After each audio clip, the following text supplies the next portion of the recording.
Welcome to the heartbreak episode of the Huddle House.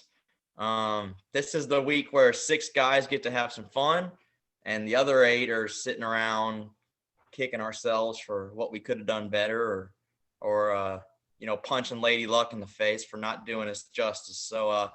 I'm here with two guys that can experience that firsthand. Ty and Lucas are on the show with us this week. Well, Ty's always on the show, but Lucas is here joining us. How you guys doing? Been better, but still here. Couldn't miss out on the show. You tried to give me an out, but that's part of it, man. Can't take a week off just because you had tough breaks. If I can, suffer through being on the show the week after I lose to Jake, then I think Ty knew he had to come on this week. Yeah. Yeah, I'm glad to be on. I wish it was under better circumstances, but yeah, I guess I'm still happy to be here. This is new territory because this is like the first year ever in fantasy where we have a guy that's actually upset that he won a game. In any redraft league, even if your team's sucking all season, there's still no reason to root against you. It's like might as well still hope for some wins. I pieced together a hell of a tank job all year, man. Making moves, making trades, getting draft picks, and come down to the last game, and I'm competing for the second pick, and Lamar puts up 1.3, Gibson puts up 3, Higbee gets ruled out, and I end up losing by a field goal when what's the coach of the Cardinals? Clint Kingsbury? Yeah, Clint. He won't freaking kick the ball. It's an idiot. And that's the reason I lose the game to Marcus. Yeah, I forgot about that last night, but the announcers made a huge point out of that. He was like, "You should have kicked the field goal," and then they got the onside afterwards. Yeah, you think? It's And it just give me one more reason to hate Lamar Jackson. Oh, he's my arch nemesis now. that's I wouldn't be sad if he tore his Achilles tomorrow. I can't say. Oh I'm gosh. disappointed at all. Jeez. Oh gosh.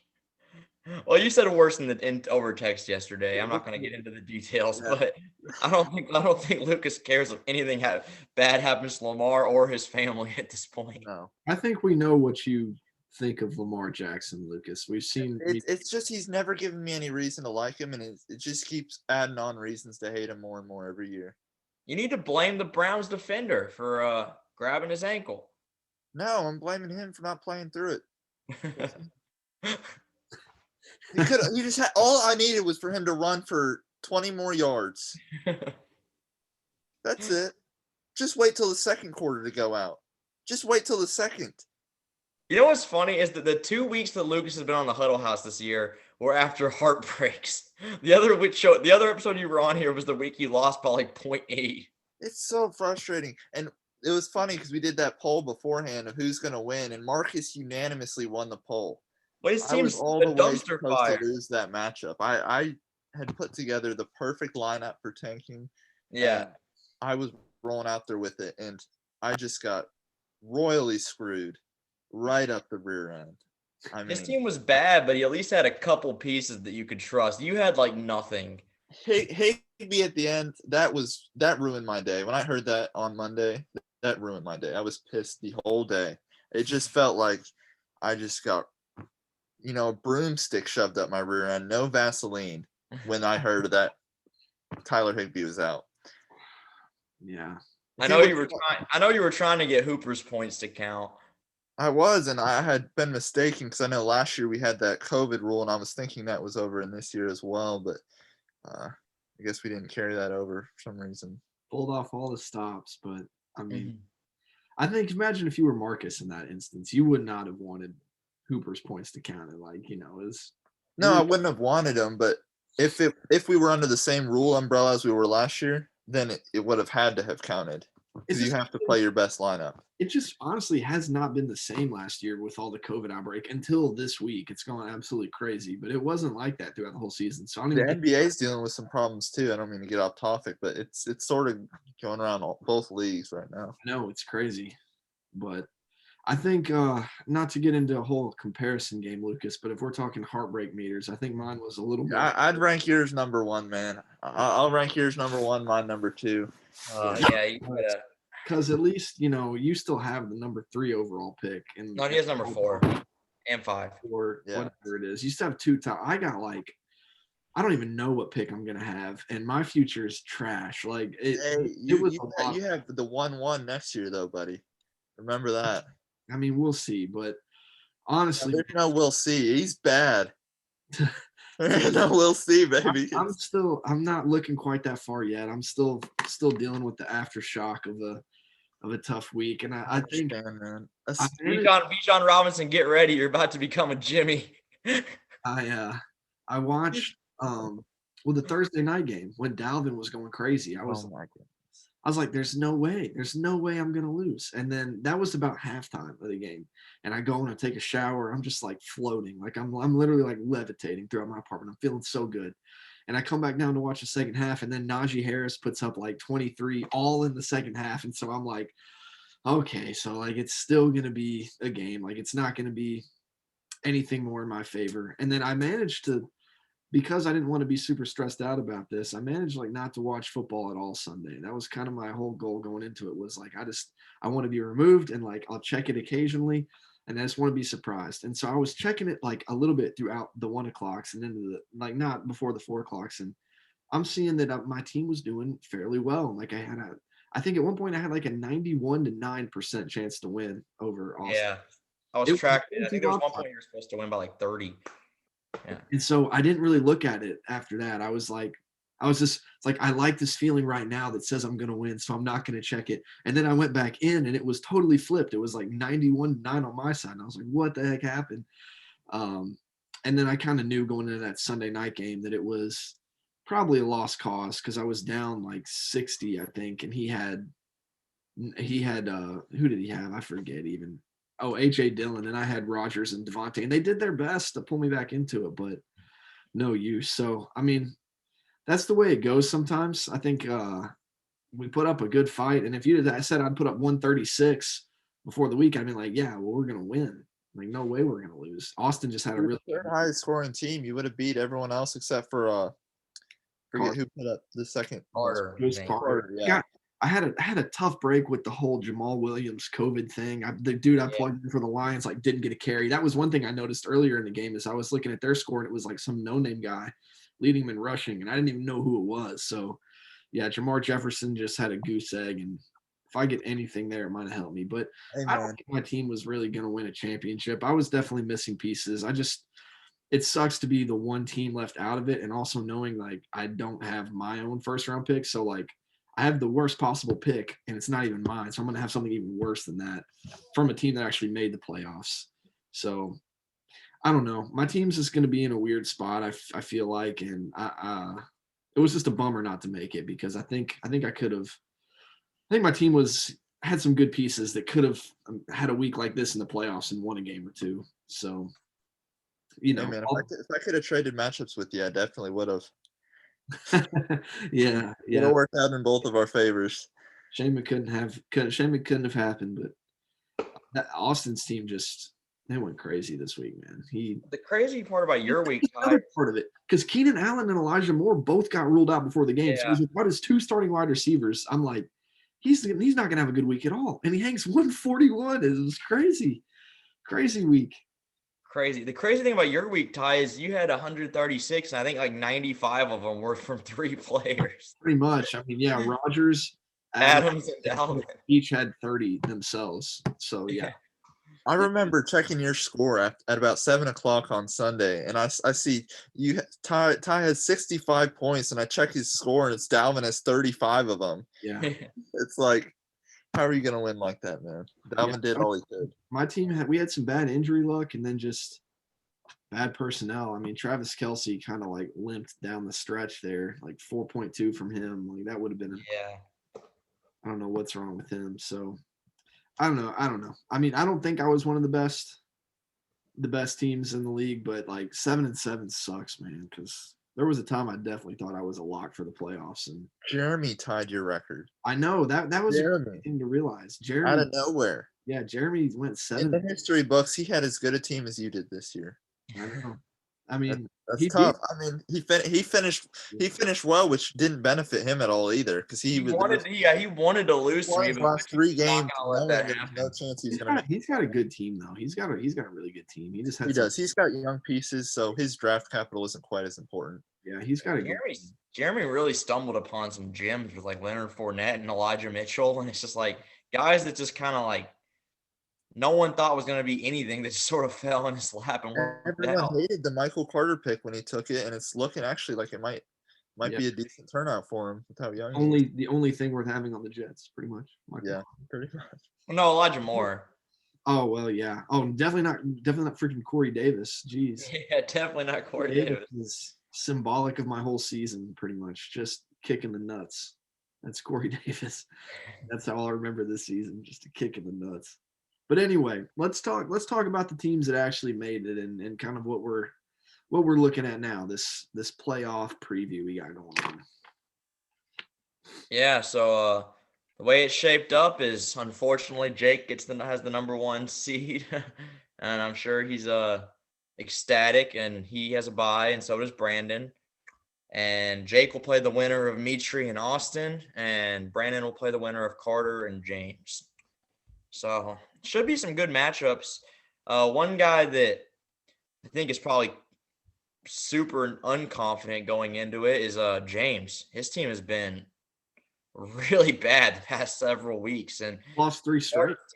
Carter's team is so hot right now. So I mean, if I was a betting man and was going to get into some sports betting, like I'm sorry, James, but I'd probably be putting quite a bit of money down on Carter's team in that matchup.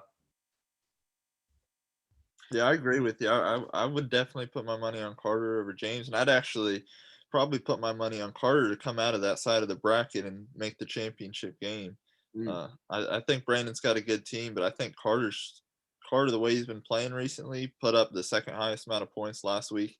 I think he's got to be the favorite to make the championship on that side of the bracket, at least in this point. I mean, that's a tough one, man. I don't know between Carter and Brandon. I need to see the matchups. I mean, the matchups are the most important part, like who they have playing, and who they're playing against and things like that. And you never know when a COVID case is going to happen or someone's going to sprain an ankle in practice or, like it could be anything. So, I mean, there's so many things that could happen just in like the week leading up to it. Like Ty can, assess from his matchup how much happened with David Johnson and, Keenan Allen and Elijah Moore. Like anything can happen. So it's just we're judging purely on what we know right now from the teams, but it's just going to depend on who's playing against who and I guess who pops off. But I think Brandon's team's probably been a little bit more consistent this season. So if I had to bet, I'd probably bet on him. But one thing I've also just noticed in fantasy football is like it really is just a crapshoot, man. It's totally random. I've seen games where people are favored one way big time beforehand, and it just is totally opposite. So, like, I think you all are talking all about James or about Carter and Brandon, and while I think they have better teams, I mean, I don't think you can rule out James just because he limped into the playoffs and has been going through some injuries. It's an any given week type of thing. So, I mean, yeah, he's had tough breaks with like Hopkins injury and McLaurin's hurt now, and James Robinson. Who knows what's going on with the Jaguars and his usage. And Darrell Henderson with COVID, like the chips are kind of stacked against him, but like it's any given week, man. It's a week to week thing. So I don't think one out. Think about back to before we went dynasty. You had Sufang, who's no longer in the league, but he was a regular season just monster every year, first seed overall, just about every year, and he never won He never even made the championship game. Yeah, James knocked him off several times. Actually, yeah, it was James that knocked him off twice. So. James has done it before as the underdog, so you never know. History tends to repeat seems itself. to catch some breaks in the playoffs throughout history. I mean, he always has good teams, don't get me wrong, but he's definitely pulled some out that I don't think anyone thought he would. So, yeah, I mean, you can't count him out. I mean, Darrell Henderson, if he does play, he's capable of going for 25 any given week with the Rams rushing attack. And if Terry's able to play, I mean, I don't know how serious his injury was, but he sometimes pops off. It might only be 1 out of every 3 weeks, but he might catch him on one of those pop-off weeks. And so you never know. I mean, or, George Kittle, who's been amazing, but gets injured probably 1 out of every 3 games, could have one of those injuries happen early in the game. I mean, you never know. Yeah, he Like, could get carted off the field after 1 minute. yeah, like Lamar. Yeah, Yeah. or it could Or be a Tyler Higbee. he might pull a Tyler Higbee and just not even play. You never know. So it's, it is any given week. I mean, James can't give up. I mean, obviously there's a chance, but if we're betting, Carter's the safe bet there. Yeah, and then our other matchups, Mitri and Austin. Austin's been hot as a pistol. And Mitri, I think did he lose last week? I think he did. Yeah, Mitri lost. Mitri's kind of actually been sputtering into the playoffs too. He's lost like 2 or 3 of his last 4. Dak's been in a funk, and I think that's kind of what you're seeing with his team. So that one should be a pretty interesting game. I guess that's what your 4 and 5 seed, wouldn't it be? Yeah. Yeah, your 4 and 5 seed there. So I mean, I don't know, who do y'all like in that one? I'm going Austin, and I like Mitri. I like his team, but I think the big concern I have with Mitri's team is, he's so reliant on the Raiders' offense, and they've been kind of in a funk. Like Darren Waller still might not play, which means he has to go back to Cook. Renfro's been a model of consistency. You can trust him, but you can't really trust Josh Jacobs. Number 12 receiver in fantasy. What? Yeah, Renfro's been dang solid, but somebody's got to catch the ball for them. That's what that is. Somebody has to catch the ball from them. Let me tell you, if a receiver gets drafted there in the first round, I don't care who it is. It should be the first receiver off the board in the draft. Yeah. They have nothing. Yeah, everyone thought Bryan Edwards was going to be the guy as soon as Henry Ruggs killed somebody, but it actually ended up becoming Hunter Renfrow. Yeah, another Bryan Edwards. I know all about that guy. That's another kick in the nuts. Yeah. I got as many kick in the nuts as you want on my team. We'll get you one.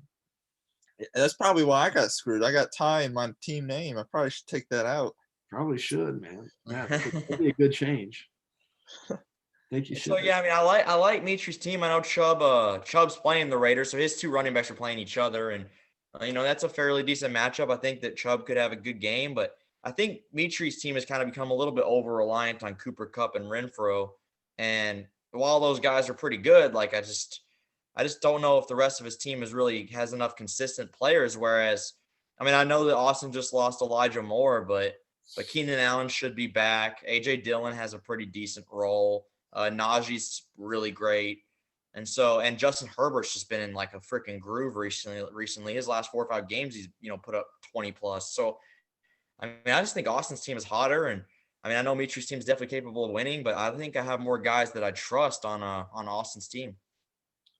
Yeah, it'll be interesting to see if Mitri can get Darren Waller back this week too. He's been without him the past couple weeks.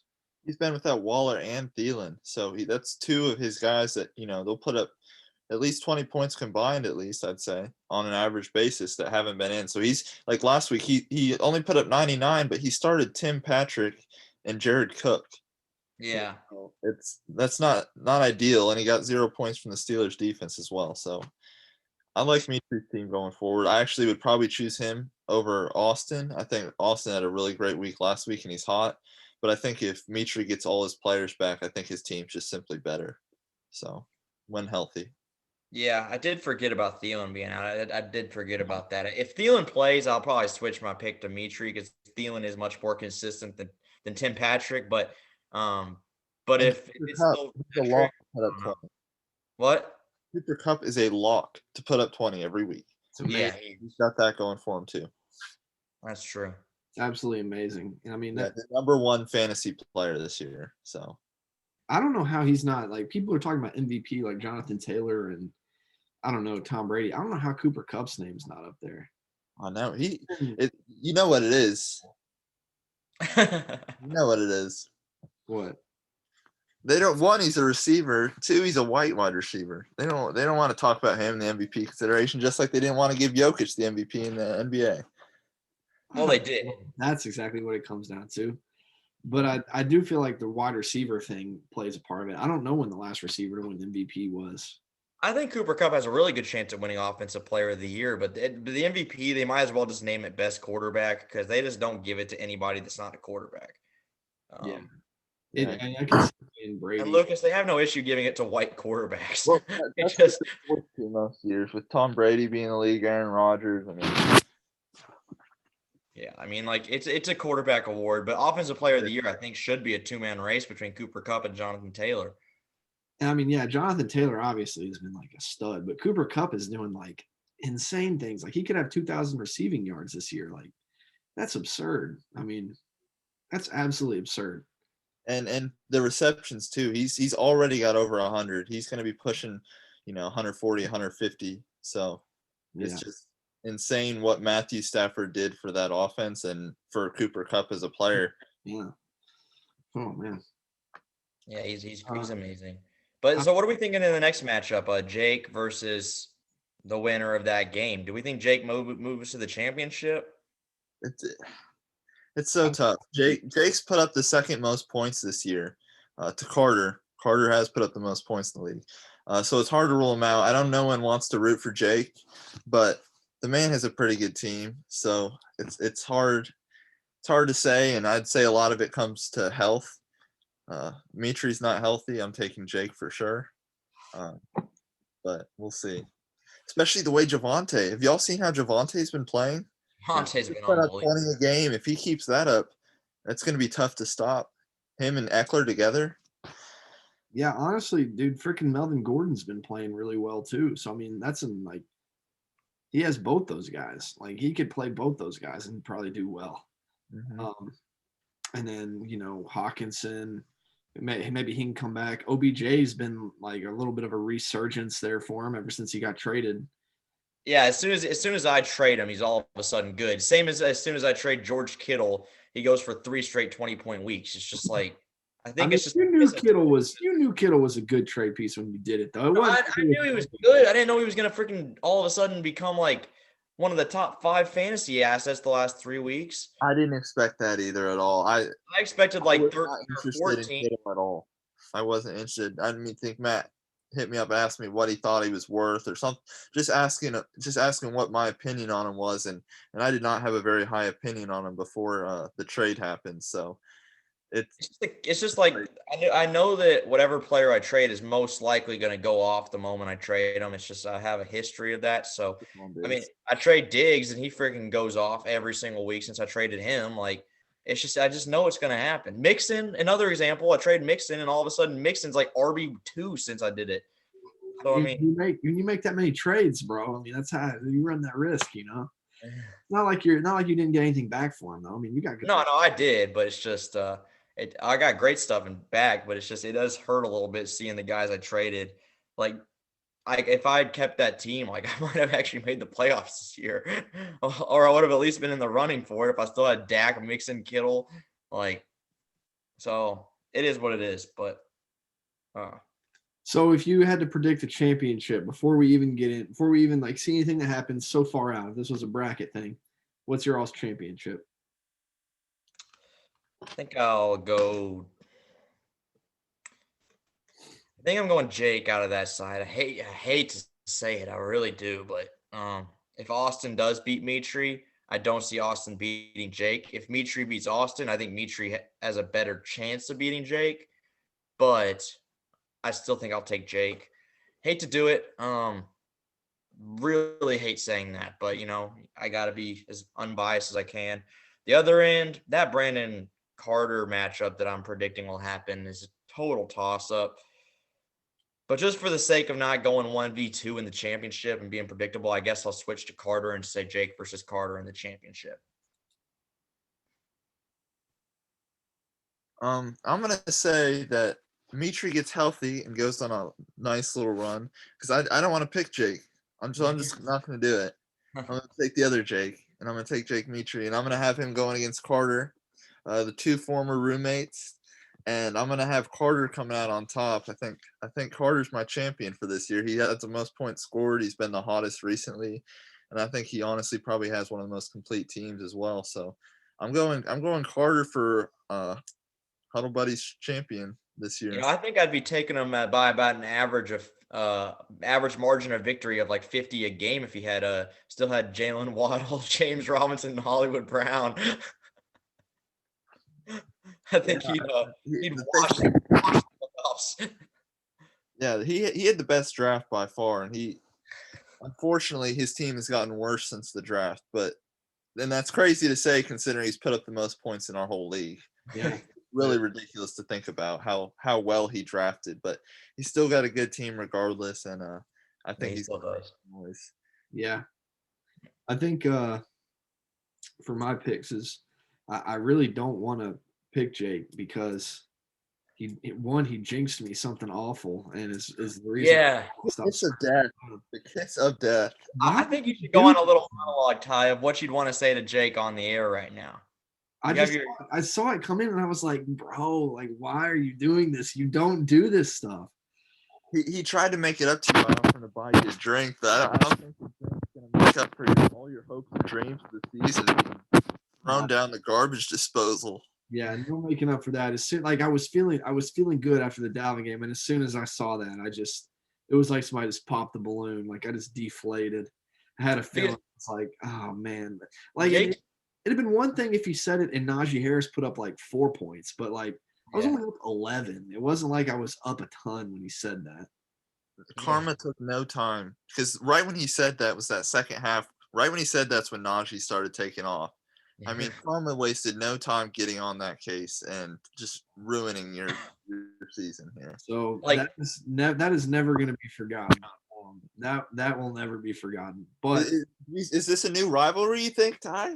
Do we have a new rivalry in the league, maybe? I don't even know if it's a rivalry. It's just like a common sports fan decency thing. Like you just don't say that, especially to somebody else. Like, don't wish that on me, man. That's like saying, I hope your guy doesn't get injured. Like, I hope your quarterback doesn't tear his ACL. It's like, don't even put that in the universe. Like, just keep it away. Like, don't even put that out there. Same type of thing with this. The thing is, he tried to back it up. He tried to back it up.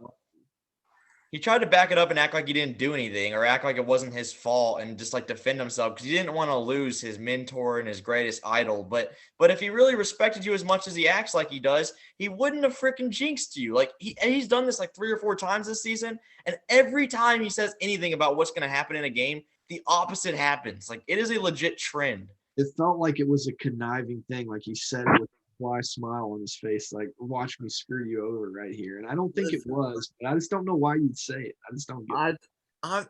I probably know Jake better than either of y'all two, considering I've met him. But I don't think there's anything intentional there. I think that's Jake just being ignorantly unlucky. It's the most Jake thing you could think of for that to happen. Because I'm sure it wasn't intentional, but the unintentional mistake is just as bad as the intentional one. It still hurts the same to the guy who misses the playoffs because of it, man. I'll tell you what. But anyhow, I do still think he has the best team on that side of the bracket. He's a powerhouse. So I'm going to put him in the championship. And then I can't believe that you all are just breezing over Brandon's team and not giving him a fair shake in here. I mean, I know Carter's got a good team, but Brandon's been hot himself, and he's got depth and a lot of really explosive talent. So he can go off. I'm going to put him in the championship as well. He's got a hole, though, man. Tell me, how many points is he going to get from his RB2 spot? It's awful. That is a concern for him. But, I mean, I still like his team, and I know he's got that. He makes up for it pretty much everywhere else. So I know. I like him. Explosive all the way around. I like Brandon's team. Maybe it's because he's got like 3 Bengals on it, but I like Brandon's team. So I'm going to put him. Who do you guys play that week? We played Denver. No, not. Oh, yeah, this week, we played Denver. That's not an easy matchup. Denver has a decent defense. Jamar's going to have Surtain all over him. And Jamar's better than him. He is, but still, Jamar's been pretty reliant on the deep ball pretty much, like, pretty recently. Like, it's either he catches a long touchdown or he doesn't do anything. Well, it's a must-win game for the Bengals too, so I'm thinking they're going to show up and take care of business there. So I think his team's going to do well because of that. And then I'm going to put him winning the championship. I think I like his team to take it all, and he's got that nice Bills stack with Allen and Diggs, and then he's got a lot invested in the Bengals, and I think both those are explosive offenses that can really put up some points. So I'm going to take him in the championship, and he's going to be my champion. I will say that I think that matchup between him and Carter is going to be a better matchup than the championship. I think Brandon would be my number 2 team. I think whoever wins that game is going to win the championship. I will say that. So yeah, I'm actually happy that matchup exists because I think my concern, like going into the whole bracket, was that like they'd be on opposite sides and that it'd end up being Brandon and Carter in the championship, and that would mean I'd have picks 13 and 14 no matter what. But the fact they play each other kind of like means I'm guaranteed to at least get 11 or 12. I'm in a tough place because I'm actually having to root for James for once in my life, and I don't want to have to do that, but I kind of hope Carter loses just because I want a better pick. So I kind of have a reason to root against Carter, but you're gonna get a real stud there at 12. What? You're gonna get a real stud there at 12. Probably not, but I mean, well, I don't know. I mean, I think most first round picks are normally at least decent, serviceable players. So I still think there's some talent there. Not necessarily a stud, but they're still Kenny Pickett from Pittsburgh. Hey man, if he goes to Mike Tomlin, he'll be just fine. We'll be riding happy. I might have to trade back and draft him, honestly. just the Steelers fan in me might have to do it. Get that Freiermuth Kenny Pickett connection. Yeah, you might end up getting your pick back, Matt. Just do it straight up, man. 4 for 12. Let's just throw me a third and get a deal and some fab. Wait, what? Throw me a third and some fab. Yeah, all 100 fab from next year. I don't need to do any waivers. All right. Well, it'll be fun. I'm watching those matchups more than I'm watching my own. Even though I do play you this week, Lucas. I know it's not Asians, baby. This is more just for the rivalry and just personal bad blood than it really is actual stakes, because I think we all know that Chris is probably losing the toilet bowl, so it really doesn't mean much. But I thought Chris already. Oh, so Chris isn't already in to get the trophy engravement. That's whoever loses. Yeah. Losing the toilet bowl gets you the engravement, so that's all we're battling for. How is that determined? So it's an 8-man bracket as well, like playoff bracket, and if you lose the game, you advance. And you just keep advancing if you keep losing until it's like a championship. Oh, so that's the toilet bowl. I see. You're playing Chris, Ty, since you were 7. He beat me earlier in the season by 1 point, and that's what cost me the playoffs. I think about that every night too. Hey, that would be the only thing that could make this season worse. Just imagine that scenario where Jake's kiss of death carries you all the way to the toilet bowl championship where you lose and have to pay for the engraving. That's not going to happen. Your roster's too good. But, dude, that would prove karma's existence. I would buy a plane ticket, fly down to Jake's house just to fight him if that happened. Just show up at his door. Yeah. They'd be like, "Hey, Ty, you came down to see me?" No, I came down to freaking kick your teeth in. Ruined my life. When you look at the toilet bowl, it really is. There's an outlier there, and there's one team that just doesn't belong with the rest, and that's definitely Ty. So I don't see him having any trouble taking care of it. I hope not. I hope it's not a problem this time. That would just having to dish out, $30-$40 for the engraving and shipping after everything that you've already been through this season, man. That would I'd probably fly up there just to give you a hug. Well, I appreciate that. We'll see what happens. But all right, one last thing before we go. I want to say, on a scale of 1 to 10, how optimistic are you guys about your team's futures? I think I'm going to be the lowest. So I'll go first. 3. Oh, not a great spot. I'll go 9. Because of my it's not really necessarily immediate. I think I have a couple years here rebuilding. I'm going to add, Cam Akers and 3 draft picks this year. Maybe Juju turns into something. Maybe Allen Robinson goes on a new team and becomes something. But I'll probably make the playoffs. But next year, the year after that, 2023, I have 6 draft picks. So I think 2023, 2024 seasons where I really become championship contending. And I'm pretty excited for that. I think I'm going to have a lot of depth with all those draft pieces, and I'll definitely make some moves between now and then that'll help bolster my team. Yeah, you have a good spot. I'd go probably 8 or 9. Like, I feel good. I have 2 holes. I mean, they're not severe holes. Like I have serviceable players at those positions, but if I really want to make a run at the championship next year, I think I need to try to find a way to patch those. And that's QB and tight end. But as far as running back core and wide receiver core, like my team is probably one of the better starting rosters in the league, I think, going into next season. So I'm pretty confident. Fair enough. Exciting stuff. Yeah, man, it's gonna be a fun 2023 season. I think what's so great about the league is that you sometimes you see a trade that seems super like ridiculous, like league shifting, like very lopsided. And there's been one or two of those this season, but I think for the most part, like the trades have all been fairly even, and I think the competitive like parity and balance of the league is unbelievable. Like I looked at everyone's teams and like what draft picks they have and kind of the makeup of what next year could look like, and I think there's 11, 12 guys that have a legit chance at making the playoffs. Like I don't think there's a distinct 6 that are like, ahead above the rest. I think there's 10, 11 guys that can all seriously contend next season. So I think there's a lot of good competitive parity in the league.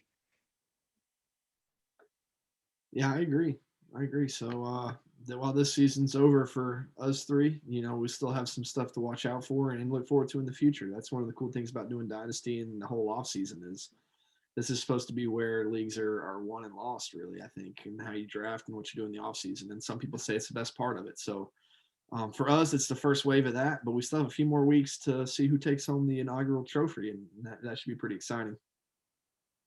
As long as it's not Jake, I'll be okay. Because oh my gosh, he will talk about it for the next decade, and it will be so annoying. Like you wouldn't if you won the whole thing, though. No, I would, but it's Jake. It's just different. Yeah, well. No, he's put together a good team. If he wins, he wins. But we'll see what happens. All right, guys. It's a good episode. Sorry to both of you for the tough luck, but you'll be back next year. That's right. Yep. All right. Keep chasing those buds, baby. Oh, believe me. Yeah, I have been and I will be. Yeah. He was Sunday night. Ease the pain. All right. See you guys later. Peace. Have a good night.